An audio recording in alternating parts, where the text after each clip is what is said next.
So welcome back. Last lecture पर हम लोगों ने इंटरफेरेंस पढ़ा था और इंटरफेरेंस में मैंने आपको बताया था कि किस तरीके से ब्राइट फ्रिंजेस और डार्क फ्रिंजेस बनती हैं, कि जब एक वेव दूसरे पर क्या करती है, ओवरलैप करती है और जहाँ पर एम्पलीट्यूड दोनों का ऐड होने लगता है तो वहाँ पर क्या क्रिएट होता है, कंस्ट्रक्टिव इंटरफेरेंस होता है। और जब कंस्ट्रक्टिव होगा तो वहाँ पर ब्राइट फ्रिंजेस मिलेंगी, यानी चमकता हुआ मिलेगा।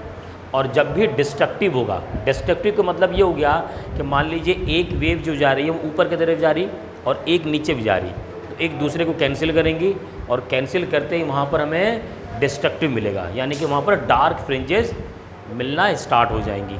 क्लियर। अब वो जो फ्रिंजेस हमें मिल रही थी, इन फ्रिंजेस की विड्थ क्या होती है, इनकी लोकेशंस क्या होती हैं, ये फाइंड करना है इस लेक्चर में। क्लियर, टारगेट समझ में आया। हमें फ्रिंजेस तो मिल गई थी, लेकिन उन फ्रिंजेस की विड्थ क्या होती है, उनकी लोकेशंस क्या होती है। लोकेशन का मतलब हमें फर्स्ट ब्राइट फ्रिंज कहाँ मिलेगी, सेकंड ब्राइट फ्रिंज कहाँ मिलेगी, ये फाइंड करने के लिए बोर्ड में पूछा जाता है। क्लियर। चलिए तो स्टार्ट करते हैं। जैसे पिछले बार हम लोगों ने सीखा था कि एक क्या करेंगे, सोर्स से हम लाइट वेव भेजेंगे और उसी सोर्स से लाइट वेव को हम बाद में डिवाइड कर देंगे दो सोर्स में। इसकी वजह यह है कि हमें इन दो सोर्सेज पर कोहेरेंट सोर्स बनाने होते हैं, कोहेरेंट लाइन, यानी सेम वेवलेंथ की लाइट आनी चाहिए, इसलिए हम सिंगल सोर्स से पहले भेजते हैं। अब यहाँ से सिंगल सोर्स से आया और यहाँ से क्या हुआ, लुमिनेट होते हुए इन दो सोर्स से डिवाइड हो गया। आप जानते हैं इस सोर्स से जब लाइट आएगी तो क्या होगा, यहाँ पर वेव बनेगी, है ना।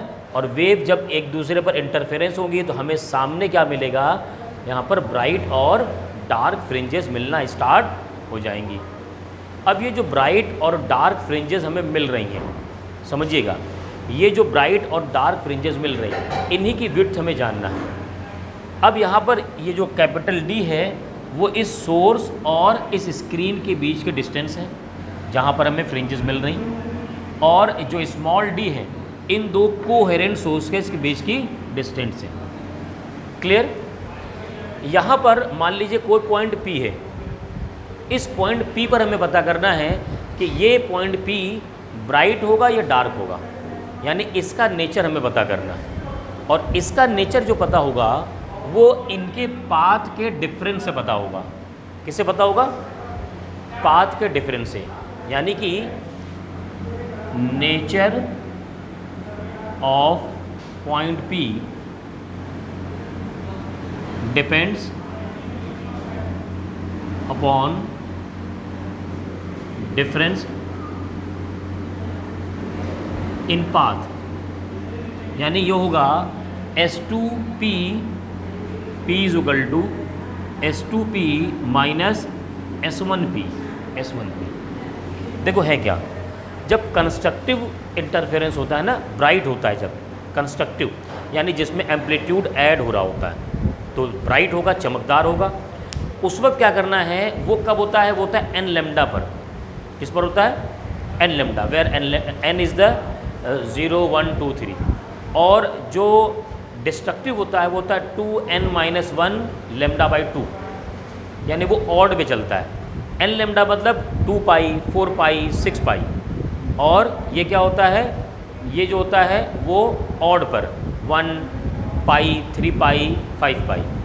अभी वो चीज़ आएगी, तो वो चीज़ हमें क्या करना है, वो कंडीशन बाद में पुट करनी है। पुट करने के लिए हम क्या करेंगे, S2P माइनस S1P को फाइंड करेंगे। अब ध्यान दीजिएगा, हमें फाइंड करना है S2P माइनस S1P। क्या आपको दो ट्रायंगल दिख रहे हैं, S2PB एक ट्रायंगल दिखा बड़ा वाला, और दूसरा ट्रायंगल देखिए S1PA दिख रहा। मैं यहाँ से लिखना चाह रहा हूँ S2P का स्क्वायर माइनस S1P का square is equal to S2P की वैल्यू लिखिए, S2P स्क्वायर की वैल्यू इस ट्रायंगल में आइए। क्या S2P हाइपोटेन्यूस है? अगर ये हाइपोटेन्यूस है तो इसकी वैल्यू क्या मैं लिख सकता हूँ, D square plus this square PB square, या चलो मैं वैसे करके लिख देता हूँ S2B का स्क्वायर प्लस PB का स्क्वायर। देखिए सही लिखा है, इस ट्रायंगल में S2PB बेस प्लस, ठीक। उसके बाद क्या लिख सकते हैं, ये S2P की वैल्यू होगी माइनस S1P लिखना है, तो इस वाले ट्रायंगल में आ जाइए। तो S1P लिखने के लिए मैं क्या करूँगा, A स्क्वायर प्लस दूसरा क्या आएगा बताइए, अरे बोलिए, PA स्क्वायर।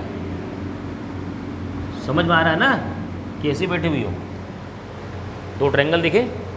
चलो वैल्यू रख दो यहाँ पर, S2B की वैल्यू, ये कैपिटल D है, D स्क्वायर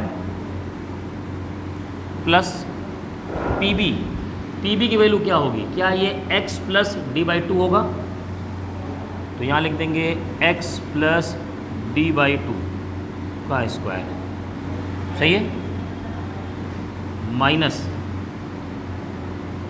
S1A स्क्वायर क्या होगा, D स्क्वायर प्लस PA, क्या लिखा था मैंने, PA स्क्वायर ना, PA स्क्वायर क्या लिखेंगे इसके बारे में बताइए, x माइनस D/2 का होल स्क्वायर, सही है। यहाँ से देखिए इसको लिख सकते हैं हम D square plus x square plus D square by 4, A square plus B square plus 2AB, तो 2x D/2, सही है ना। यहाँ से अब ये तो माइनस में आएगा, D स्क्वायर है ना, अच्छा माइनस अभी नहीं लगाते, चलो ब्रैकेट ओपन करते, या चलो करते चलो, एक साथ करते चलो, कोई दिक्कत तो है नहीं, ये तो हो गया। अब ये क्या होगा, ये A स्क्वायर होगा ना, तो ये माइनस में आएगा, प्लस B स्क्वायर, लेकिन माइनस में आएगा तो क्या आ जाएगा, माइनस D स्क्वायर बाई 4, फिर माइनस 2AB, लेकिन माइनस यहाँ से क्या हो जाएगा, प्लस, तो प्लस हो जाएगा 2x D/2, सही है। कुछ कैंसिल हो रहा, D स्क्वायर से D square cancel, x square से x स्क्वायर कैंसिल, और minus D plus D square by 4 minus D square by 4। अच्छा ये 2 से 2 कैंसिल कर दो, तो XD, सही है, क्या आ जाएगा, 2XD आ गया, यहाँ क्या आ गया, 2XD। कोई डाउट तो नहीं किसी को। हमने क्या किया, ये पाथ डिफरेंस फाइंड करना था, पाथ डिफरेंस फाइंड करने के लिए मैंने इसको स्क्वायर के फॉर्म में लिखा है बस। अब ये एक वैल्यू जो है बड़े वाले ट्रायंगल से निकाल लिया, दूसरी वैल्यू छोटे वाले ट्रायंगल से, क्योंकि दोनों ट्रायंगल में हाइपोटेन्यूज है। अब चलो इसकी वैल्यू हम क्या लिख सकते हैं, मैं लिख सकता हूँ S2P minus S1P into S2P plus S1P is equal to 2XD, सही है। इसको इधर लेके जाते हैं, S2P minus S1P is equal to 2XD upon S2P plus S1P, clear. अब एक चीज़ देखो, ये जो S2P है और S1P है, प्रैक्टिकली देखा जाए तो ये जो P वैल्यू होती है ना, ये पॉइंट O से बहुत ज़्यादा दूर नहीं होता, इसलिए क्या होगा, ये दोनों इक्वली होंगे। अब अगर P इसके नज़दीक लाओगे तो क्या S2P और S1P सेम नहीं लगेंगे, समझिए। अगर P को इसके नज़दीक कर दो तो देखो ये डिस्टेंस दोनों सेम होंगे, और दोनों किसके बराबर होंगे, कैपिटल D के आसपास होंगे, यानी practically P is not far away from O, तो यहाँ क्या होगा, S2P is equal to S1P is equal to capital D, तो यहाँ कैपिटल D रखेंगे तो 2D हो जाएगा। तो यहाँ से अच्छा S2P क्या आया था, हमने क्या लिया था, पाथ लिया था ना, P इज इक्वल टू ये हो जाएगा 2XD upon capital D, capital D मतलब 2D, S2P की जगह D, S1P की जगह D, तो यहाँ से P कितना आ गया, XD अपॉन कैपिटल D। अब देखो, अब हम रखेंगे कंडीशन फॉर ब्राइट फ्रिंज और डार्क फ्रिंज के लिए। तो यहाँ पर क्या होगा, for bright fringe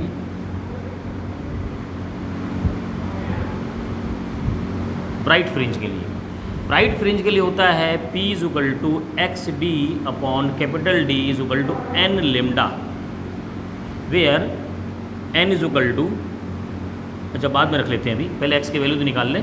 x is equal to क्या आ जाएगा, n lambda capital D upon small d, where n is equal to 0 1 2 3। देखो आ क्या रहा है, समझना, x क्या दे रहा है, डिस्टेंस किसकी, पॉइंट P की। अब अगर मैंने कंडीशन ही ब्राइट के लिए है, समझिएगा, अगर मैंने कंडीशन ही ब्राइट के लिए है तो n की वैल्यू में कुछ भी रखता जाऊं वो मुझे ब्राइट फ्रिंज की x बताएगा। अभी मैंने डार्क का नहीं लिया है, अगर मैं डार्क का लेता तो यहाँ लिखता 2n-1 लेमडा अपॉन 2, वो डार्क की लोकेशन बताएगा। ये किसकी लोकेशन बताएगा, ब्राइट की, ठीक है। तो अगर मैं लिखूँ if n is equal to 0, x is equal to क्या हो जाएगा, बताइए भाई, क्या हो जाएगा, 0, यानी ये डिस्टेंस 0 हो गई। इसका मतलब ये हुआ कि जो ब्राइट फ्रिंज बनेगा वो बीच में बनेगा, जो पहला ब्राइट फ्रिंज बनेगा वो यहीं बनेगा, ये पहला ब्राइट फ्रिंज है। सेंटर पर क्या बन रहा है, ब्राइट फ्रिंज, यानी क्या हो गया, ये x is equal to first bright fringe, n is equal to 1 रखिए, n इज इक्वल टू 1 रखेंगे तो क्या आएगा, x is equal to lambda d upon small d, ये क्या होगा भाई, सेकेंड ब्राइट फ्रिंज। देखो x इज इक्वल टू जब लेमडा d अपॉन d, यानी एक ब्राइट फ्रिंज बना, उसके बाद दूसरा ब्राइट फ्रिंज यहाँ बनेगा, यानी ये हमें x की वैल्यू बता रहा, सेंटर से पहला दूसरे ब्राइट फ्रिंज की डिस्टेंस बताएगा, ये दूसरे ब्राइट फ्रिंज की डिस्टेंस। न्यूमेरिकल में ही पूछा जाएगा कि सेकंड ब्राइट फ्रिंज की डिस्टेंस बताइए from centre, fourth bright fringe की डिस्टेंस बताइए फ्रॉम सेंटर। तो अगर सेकंड पूछेगा तो आपको n इज इक्वल टू 1 रखना है, 2 नहीं रखना है, ठीक है। अच्छा ऐसे ही करते करते अगर हम क्या करेंगे, n is equal to n, तो क्या बताएगा, n is equal to n lambda d upon d, यानी क्या हुआ, ये nth bright fringe, n number of bright fringe जो दूर है nth नंबर, तो वो बताएगा इसको। क्लियर, समझ में आ गया होगा। ऐसे ही इसमें क्या कर सकते हैं हम लोग, अच्छा पहले इतना नोट कर लीजिए, समझ लीजिए ना, कोई डाउट हो तो पूछिए इसमें, फिर उसके बाद ऑड वाले पे चलते हैं।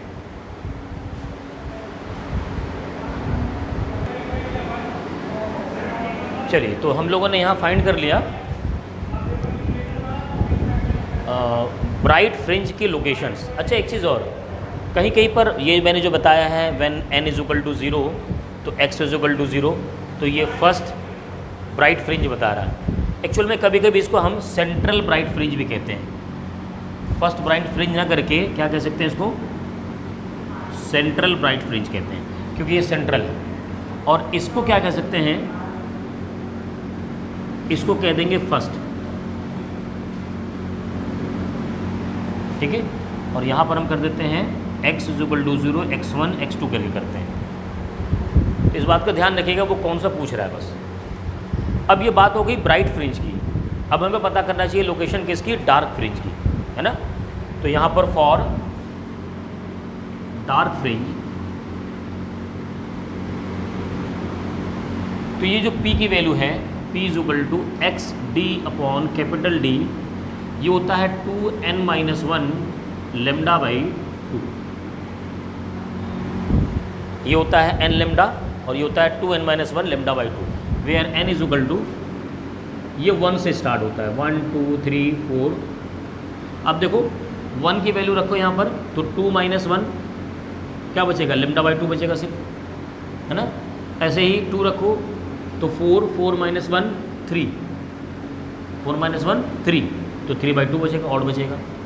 अब यहाँ से देखिए x की वैल्यू क्या आ सकती है, x की वैल्यू आ जाएगी 2n-1 lambda d upon 2d upon 2d, देखिए सही है।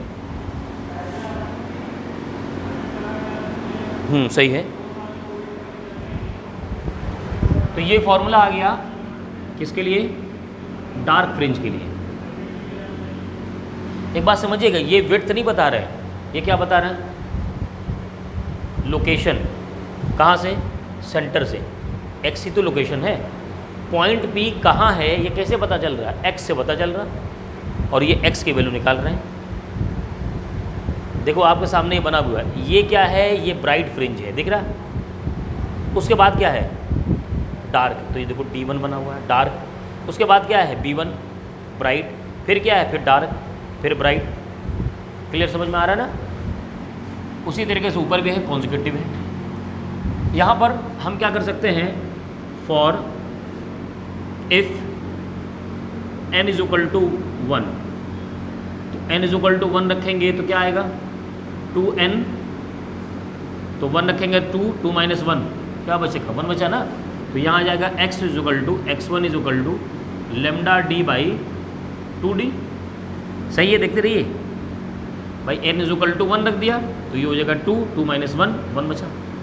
वैसे ही n इज इक्वल टू 2, तो यहाँ हो जाएगा x2, 2 रखिए यहाँ पर, 4 हो जाएगा, 4 माइनस 1 3, तो ये हो जाएगा 3 लेमडा d बाई 2d। उसी तरीके कॉन्जिक्यूटिव करते जाएंगे तो xn कितना आएगा? n is equal to n पर xn, तो ये आ जाएगा 2n माइनस 1, वही होगा सेम ना, lambda d by 2d। nth number पर हो जाकर बनेगा। अब क्वेश्चन यहाँ पर है, अब हमें पहुँचना है अपने उस बात पर कि हमें विड्थ फाइंड करना है, फ्रिंज विड्थ। फ्रिंज विड्थ, सोचिए क्या होगा फ्रिंज विड्थ? फ्रिंज विड्थ क्या होगा? एक बात बताओ।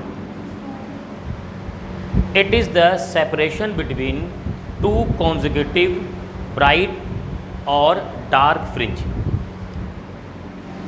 It is the separation between two consecutive bright और डार्क फ्रिंज। समझो, मान लो मैं डार्क का विड्थ निकालना चाहता हूँ। डार्क का विड्थ का मतलब ये डार्क है, देखो ये डार्क है, ये डार्क है ना, तो ये तो डार्क है, इसके बगल में ब्राइट है, फिर ये ब्राइट है, ये B1 है, ये B2 है, दिख रहा? ये जो है क्या है? ये ब्राइट है, ये ब्राइट है। मैं कहूँ कि distance between two bright fringe या separation between two bright fringe is equal to width of dark fringe. अगर मैं इनको आपके बीच में बिठा दूँ, तो मैं कहूँगा कि आपके और आपके बीच में जो डिस्टेंस है ना, वही इनकी विड्थ है। क्लियर, समझ में आया? तो इसका मतलब क्या हुआ? Width of dark fringe is the separation between to, किसके बीच में होगा? डार्क के बीच में होगा, ब्राइट होगा, हाँ, ब्राइट फ्रिंज। यानी दो अगर लड़का बैठे हैं, बीच में लड़की बैठी है, तो दो लड़कों के बीच के डिस्टेंस क्या है? उस लड़की की विड्थ है। उसके बाद फिर लड़की आ जाएगी। क्लियर? जैसे मान लो ब्राइट की विड्थ निकालनी है, ब्राइट की, ये ब्राइट है, इसके बगल में डार्क, इसके बगल में डार्क, तो दो डार्क के बीच के डिस्टेंस होगी इसकी विड्थ। सिंपल। तो अच्छा, अब ये जो सेपरेशन होगा, इधर देखो, दो ब्राइट का लेना, तो दो ब्राइट कौन कौन से लोगे ये सोचो। एक सबसे लास्ट वाले ले लो, एक उसके पहले ले लो। सबसे लास्ट वाला कौन था? ये तो था nth वाला, सबसे लास्ट, यानी क्या होगा? xn minus xn minus 1। सही है? चलो xn की वैल्यू लिखो, क्या था? n lambda d upon small d minus इसकी वैल्यू क्या होगी? n minus 1 lambda d upon small d। समझ में आ रहा कि नहीं? आसान है। वैल्यू रखो ज़रा इसका, n lambda d upon small d, इसको ब्रेक करोगे ना, क्या आएगा? n minus 1 lambda D upon small D और प्लस क्या लिख दिया मैंने, एन लेमडा डी, ये एक माइनस में आएगा फिर ये प्लस हो जाएगा, क्या हो जाएगा, lambda D upon small D, ये इससे कैंसिल, यानी जो विड्थ आएगा, विड्थ वो आ जाएगा lambda D upon small D. इसको हम रिप्रेजेंट करते हैं बी से। क्लियर भाई, समझ में आया सबको? बी नहीं बीटा लिखो, क्योंकि बी तो लिखा हुआ। ये किसकी विड्थ थी, कौन से फ्रिंज की, डार्क की। डार्क की विड्थ निकालनी है तो दो ब्राइट के बीच के डिस्टेंस लीजिए। और जब ब्राइट की डिस्टेंस निकालनी है तो, अरे ब्राइट की विड्थ निकालनी है तो दो डार्क की लीजिए। तो चलो यहाँ से डार्क की ले लेते हैं, उसको भी करके देख लेते हैं। इधर का नोट हो चुका आपका ना, देखो तो मैं लिखूंगा width of a bright fringe क्या होगा, सेपरेशन बिटवीन टू कॉन्सेक्यूटिव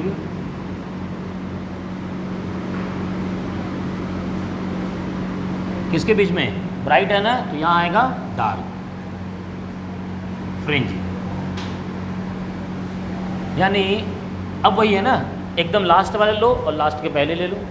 तो लास्ट वाला कौन सा था, ये था ना, 2n-1 lambda D upon 2d minus, अच्छा यहाँ इसको ऐसे भी लिख सकते थे, xn dash minus xn minus 1, वहाँ x था तो यहाँ x डैश कर लिया, माइनस ये हो जाएगा 2n-1 minus 1 lambda D upon 2d। Solve करोगे ना सेम विड्थ आता है, lambda D upon small D, solve करोगे सेम आएगा, यानी बीटा आता है।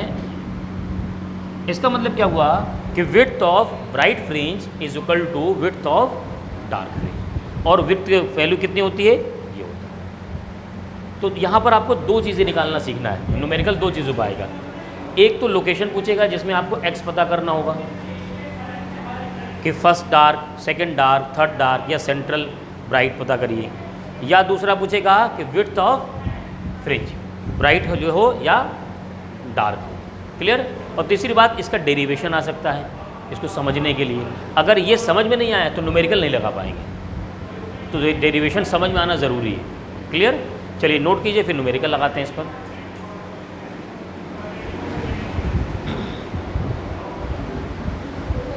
चलिए फर्स्ट न्यूमेरिकल देखते हैं क्या है। In Young's double slit experiment the two parallel slits are made 1 millimetre apart, यानी यहाँ पर जो स्लिट बनती है ये S1 और S2, इनके बीच की डिस्टेंस है स्मॉल d, वो कितना है 1 मिलीमीटर। इसी को तो मैंने आगे लिखा था, d/2 किया था। And a screen is placed 1 metre away, यानी यहाँ जो स्क्रीन है ये कैपिटल D वो है 1 मीटर। What is the fringe separation, यानी आपको बीटा फाइंड करना है।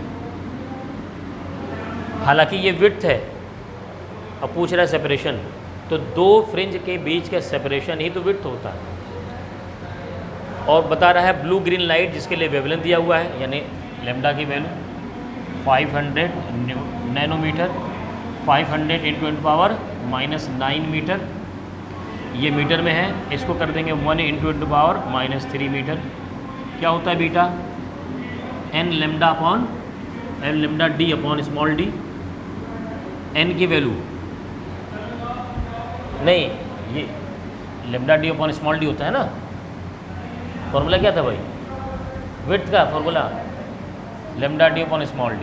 तो लेमडा की वैल्यू 500 × 10⁻⁹ d, 1 स्मॉल d 1 × 10⁻⁻3, तो ये 500 × 10⁻⁶, ये मीटर में आया है ना। और यहाँ पर दिया हुआ मिलीमीटर में, तो आप मिलीमीटर में करेंगे तो 10³ से मल्टीप्लाई कर दीजिए, इंटू 10⁻⁻6 इंटू 10³ मिलीमीटर। तो यहाँ पर 2 0, तो ये 5 हो गया, तो 5 इंटू 10⁻⁻1 मिलीमीटर, ये आ गया 0.5 मिलीमीटर आंसर। मैंने देखो कन्फ्यूज़न क्या है, what is the fringe separation पूछा उसने।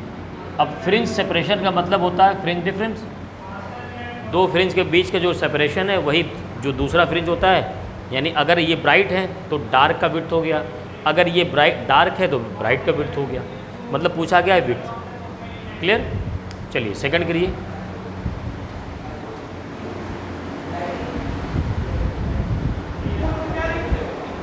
चलिए ये एक सेकंड टाइप का न्यूमेरिकल है, ध्यान दीजिए ज़रा। आपका सॉल्यूशन हो गया है तो भी इसको समझिए, सॉल्व हो गया तो भी समझिए इसको, क्योंकि समझना ज़रूरी है।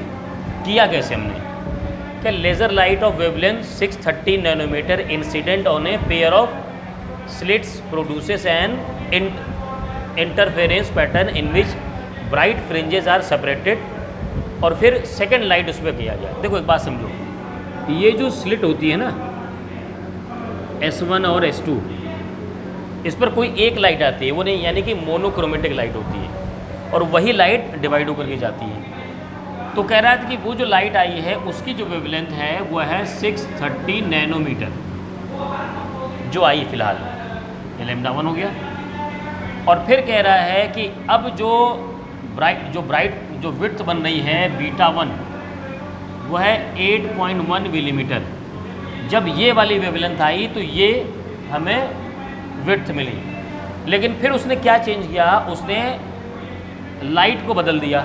तो जब लाइट बदली तो यहाँ पर λ2 बदल हो गया, और वो कितना हो गया 7.2 मिलीमीटर, सॉरी विड्थ बदल दी गई। उसने लाइट बदल दिया, तो लाइट बदलते ही क्या हुआ, विड्थ बदल गई। तो पूछ रहा है कि नई वाली लाइट कौन सी है, यानी कि उसका वेवलेंथ क्या है। अब देखो जो विड्थ का हमारे पास फॉर्मूला है बीटा इज इक्वल टू, वो है λd/d, ये है। जो उसने चेंज किया वो क्या किया, उसने चेंज लेमडा को किया, यानी लाइट बदला तो लेमडा बदल गया, लेकिन बाकी चीज़ें तो वही रही ना, यानी स्क्रीन तो यहीं पर है। अगर स्क्रीन वहीं पर है तो इसका मतलब कैपिटल D फिलहाल वही रहेगा। ये स्लिट की पोजीशन नहीं बदली उसने, यानी कि ये जो स्मॉल d है वो भी चेंज नहीं किया। तो क्या करेंगे, दोनों कंडीशन में इन दो वैल्यू को हम चेंज नहीं करेंगे, यानी β1 लिखेंगे β1 इज इक्वल टू λ1 d/d, और β2 लिखेंगे λ2 कैपिटल D/d।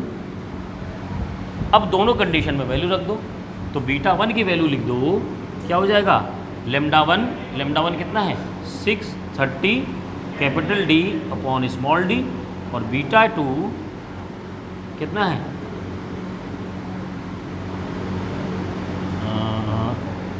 नहीं मैं क्या कर रहा हूँ, हाँ तो β1 यहाँ पर है 8, अच्छा रहने दो, अच्छा ऐसे ही कर देते हैं, एक काम करो यहीं से डिवाइड कर देते हैं पहले।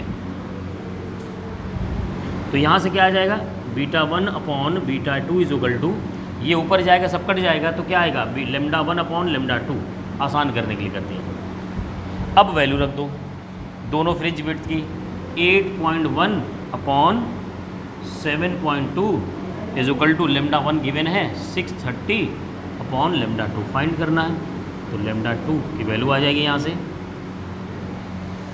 यानी जब भी ऐसा कंडीशन आए तो हम क्या करेंगे, इस तरीके के रेशियो को यूज़ कर सकते हैं, जब कैपिटल D और स्मॉल d चेंज ना हो, सिर्फ वेवलेंथ बदल रहा हो।